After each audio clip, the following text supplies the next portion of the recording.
First story. So, this all happened last summer when I was visiting New York for the first time. I'd always wanted to see the city, especially the iconic landmarks, Statue of Liberty, Times Square, Central Park, the works. I saved up for months, booked my flights, and planned a week-long solo trip. Everything was going pretty smoothly until the third day, when New York decided to throw me into one of the weirdest situations I've ever experienced. It was late afternoon, and I had just finished my walk through Central Park. I was planning to grab something to eat and then head back to my hotel to relax before exploring some of the nightlife. As I strolled towards a cafe I found online, the power in the entire area suddenly went out. Not just in the cafe, or the block, the whole neighborhood. You know that eerie moment when everything around you goes silent? No humming of lights, no whirring of air conditioning, just the distant sounds of the city that seems to echo louder than usual. That was the vibe. At first, I didn't think much of it. I figured the power would come back on in a few minutes, and everyone would just go on with their day. But then an hour passed. Then 2. And still, nothing. By that time, I had wandered into Times Square, and let me tell you, seeing it completely dark was surreal. The place that's usually blinding with neon lights and bustling with tourists was suddenly just dim. People were wandering around in confusion, some still trying to figure out how to get back to their hotels, others just sitting on curbs, scrolling through their phones that were quickly losing battery. I noticed a group of tourists, probably from somewhere in Europe based on their accents, huddled together and looking lost. They were trying to navigate the city without Google Maps, asking each other for directions to a subway station that was most likely out of service due to the blackout. For some reason, and I still don't know why, I felt compelled to help. Now, I'm not a local, I'm from a small town in Oregon, but I had done my research before the trip and knew enough about New York to at least point people in the right direction. So, I approached them and asked if they needed help. They were super relieved when I offered, and suddenly, I found myself leading them towards their destination. They were staying in a hotel near the Flatiron Building, and since I had planned to see it anyway, I figured it wouldn't be out of my way. As we walked, we talked. They told me they were visiting New York for the first time too, and they were supposed to see a Broadway show that night. Of course, with the power out, that plan went up in smoke. They didn't seem too bummed, though, they were just happy to have someone guiding them through the darkened streets of the city. About halfway there, we bumped into another couple, this time from Brazil, who were in a similar situation. They were trying to find their way to a subway station, but everything was shut down, and they had no idea how to get back to their hotel in Chinatown. The European group I was with suggested they join us, so our little group got even bigger. By the time we reached the Flatiron Building, we had picked up a few more lost souls, tourists from Australia, a family from Canada, and even a local who had gotten separated from their friends. It was like we'd formed our own little walking tour, except without the typical landmarks and with a lot more confusion. Somehow, I had become the unofficial tour guide for all these strangers. The whole situation felt bizarre, but also kind of amazing. Here we were, a random assortment of people from all over the world, banding together in the middle of a New York blackout. We joked about how this wasn't the New York experience any of us had planned for, but it was definitely something we'd never forget. At one point, we stopped at a small deli that still had its doors open. They weren't able to serve much because of the outage, but they were handing out water and snacks for free to anyone who needed it. The generosity of the staff was incredible, considering the circumstances. We all grabbed a bottle of water and a snack, thanking the owners profusely before continuing on our way. After about an hour and a half of walking, we finally reached the Canadian family's hotel. By then, it was starting to get dark, and without the streetlights, the city took on a completely different vibe, both eerie and exciting. I still had a ways to go before I got back to my own hotel, but I felt oddly safe in this group of strangers. Eventually, I parted ways with the last of the group once we made it close to Chinatown. The Brazilian couple offered to buy me dinner to thank me, but I politely declined. I was exhausted and just wanted to get back to my hotel. The power finally came back on in the middle of the night, long after I had collapsed onto my bed. When I woke up the next morning, it felt like the whole thing had been some sort of fever dream. But then I checked my phone and saw a bunch of friend requests from the people I had met the night before, and I realized it had all been real. It's funny, when I booked that trip to New York, I was expecting to experience the usual tourist spots, take some cool photos, and maybe meet a few interesting people along the way. I never thought I'd end up leading a group of strangers through the city during a blackout. But in the end, that experience turned out to be the highlight of my trip. And I guess the moral of the story is this: sometimes, the most memorable moments are the ones you never see coming. Second story. It was one of those nights where everything seems to go wrong, and yet, somehow, it ends up becoming a story you'll never forget. Let me start from the beginning. I was driving back home from a long work trip. It had been an exhausting week, filled with back-to-back meetings, and the only thing I wanted was to get home, take a hot shower, and collapse into bed. Unfortunately for me, the weather had other plans. The sky was dark, almost pitch black, with thick clouds swirling above, and it wasn't long before the rain started pouring down. I was on a stretch of highway about 2 hours outside the city. The kind of highway that feels isolated, long, dark, and barely any cars in sight.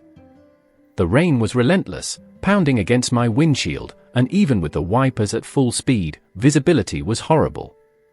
But I was determined to get home that night, so I pushed through. About 20 minutes into this downpour, I noticed something odd on the side of the road. At first, I couldn't tell what it was, just a blur of flashing hazard lights through the rain. As I got closer, I saw it was a car, pulled over, with a woman standing next to it, waving her arms in the air. Now, I'm not the type to usually stop for strangers on the side of the road, especially late at night. But something about the situation felt off. It was raining so hard, and there were barely any cars around. She looked desperate, soaked to the bone, and was clearly in need of help. I hesitated for a moment, every instinct telling me to keep driving, but then I thought about what I'd want if I were in her shoes. So, I pulled over a few feet ahead of her, and put on my hazard lights. I grabbed my umbrella and stepped out into the rain. The woman came running up to my car, her face a mix of relief and anxiety. "Thank you so much for stopping," she said, her voice almost drowned out by the rain. "My car broke down, and my phone is dead. I've been out here for over an hour, and no one else stopped." I nodded, glancing at her car. It was an old sedan, the kind that looked like it had seen better days. I wasn't a mechanic by any means, but I figured I could at least help her get to a gas station or somewhere safe. "Do you want a ride?" I asked. "There's a truck stop about 10 miles down the road. They might have someone who can help you out." She looked hesitant, like she didn't want to impose, but after a moment, she nodded. "That would be amazing, thank you." We both got into my car, and I cranked up the heat, hoping to help her dry off a bit. As we started driving, we made small talk. Her name was Kelly, and she had been on her way to visit her sister when her car just gave out.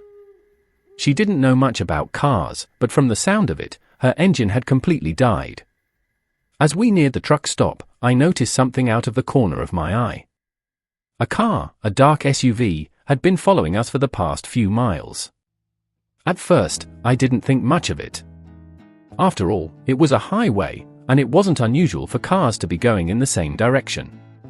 But then, when I pulled off the exit towards the truck stop, the SUV followed. I felt a knot form in my stomach. Something about it felt wrong, but I didn't say anything to Kelly.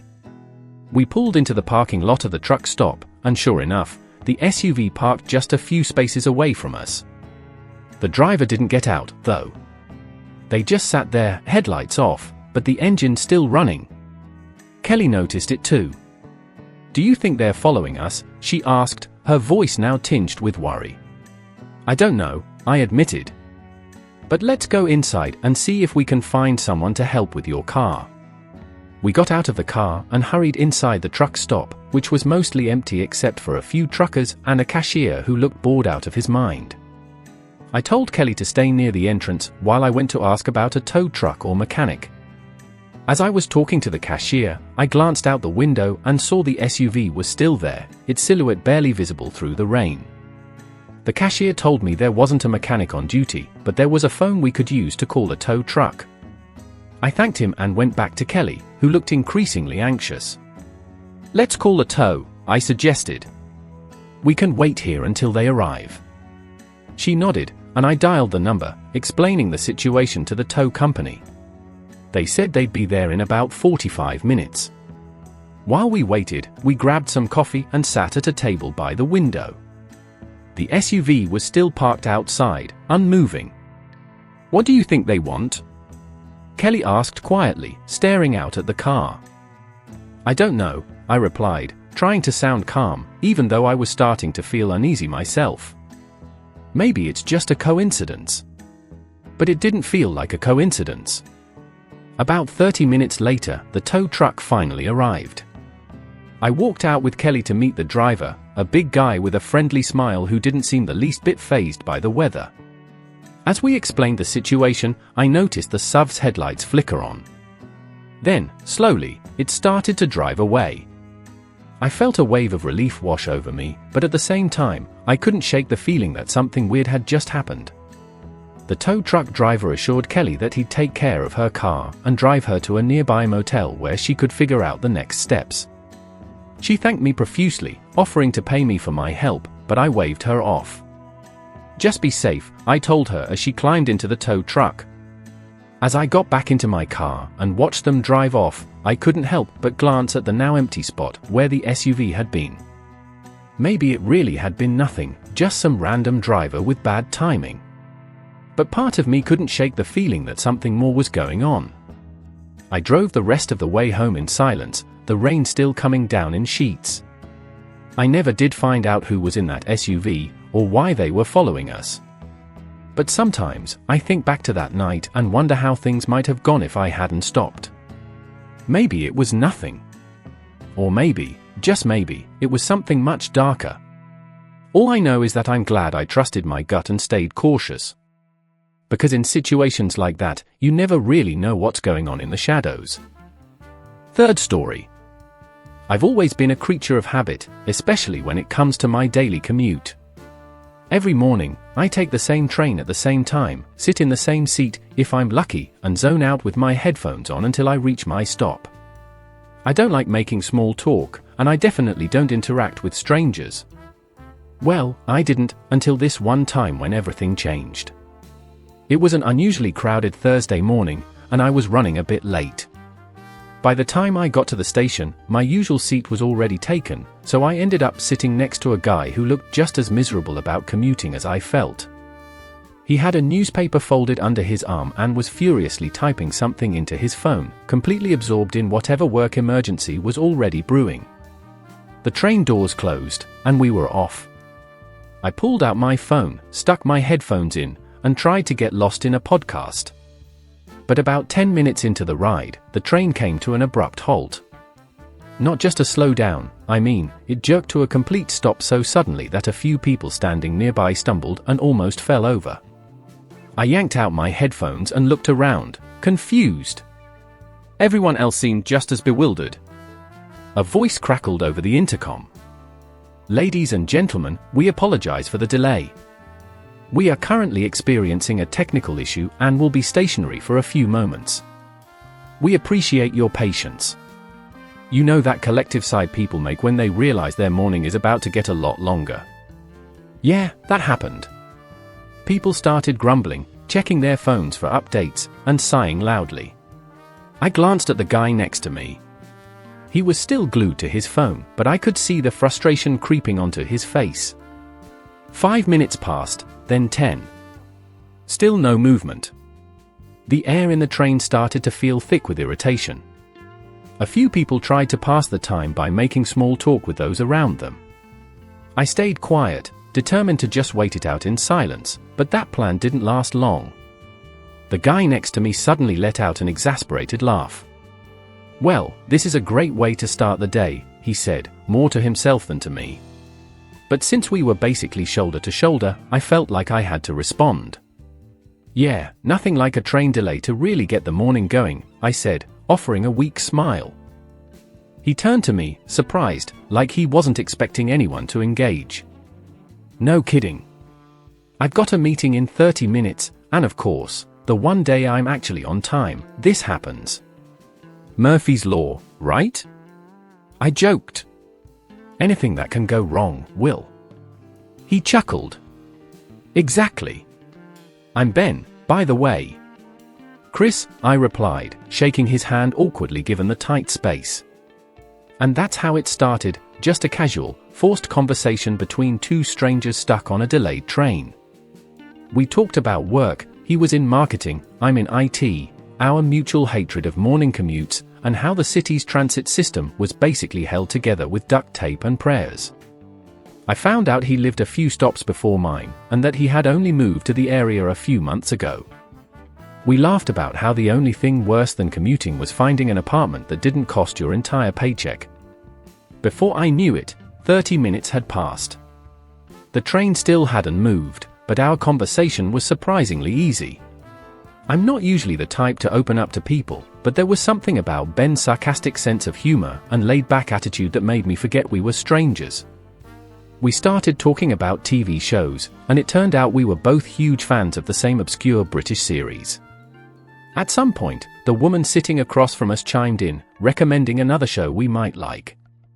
Then, the guy standing next to her joined the conversation too, and before long, we had this little group of 4 people chatting about everything from our worst commuting experiences to the best restaurants in the city.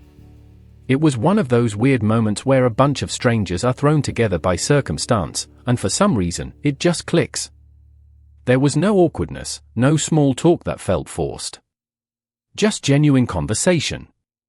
Eventually, after what felt like forever, the train finally jerked back to life and started moving again. Everyone let out a collective cheer, and the mood lightened immediately. As we approached Ben's stop, he stood up, grabbed his bag, and turned to me. "Hey, Chris, it was good talking to you," he said. "If you ever want to grab a drink or something, let me know. I don't know too many people around here yet." I was caught off guard, but in a good way. I never really thought of myself as someone who makes friends on a train, but there was something genuine about the offer. I nodded and handed him my phone to exchange numbers. "Yeah, definitely. Let's do it sometime." He smiled and stepped off the train, and I figured that would probably be the last I saw of him. You know how these things go, people say they'll meet up, but life happens, and it never materializes. But a few days later, I got a text from him, heading to a bar near your stop tonight. "You in?" I hesitated for a minute. It had been a long day, and I was tempted to just go home and crash. But something about that random train ride made me feel like maybe I should take a chance. So, I said yes. We ended up meeting for drinks that night, and it was a blast. Over the next few weeks, we started hanging out regularly, grabbing drinks after work, catching a game at the bar, or just chatting about life. The funny thing is, Ben and I were pretty different. He was more outgoing and social, while I was more introverted. But for whatever reason, we just got along. Fast forward a year, and Ben has become one of my closest friends. We've traveled together, gone to concerts, and even introduced each other to our friend groups. Every time I think about how we met, I can't help but laugh. If it weren't for that train delay, I probably never would have talked to him. I would have stayed in my bubble, listening to my podcasts, and never known what I was missing. So, I guess the moral of the story is, sometimes the most unexpected situations can lead to the best things. You never know when a minor inconvenience, like a delayed train, might actually be the start of something great. And now, every time I get on that same train, I can't help but think about how a random, frustrating morning turned into a friendship I didn't even know I needed.